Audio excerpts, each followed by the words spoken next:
நம்ம ஊர்ல மாதிரி எங்கேயும்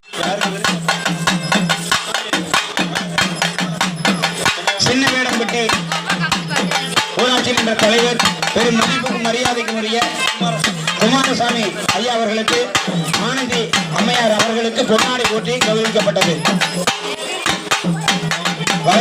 வளைச்சு போட்டோ எடுத்துட்டே இருக்கிறார் நந்து.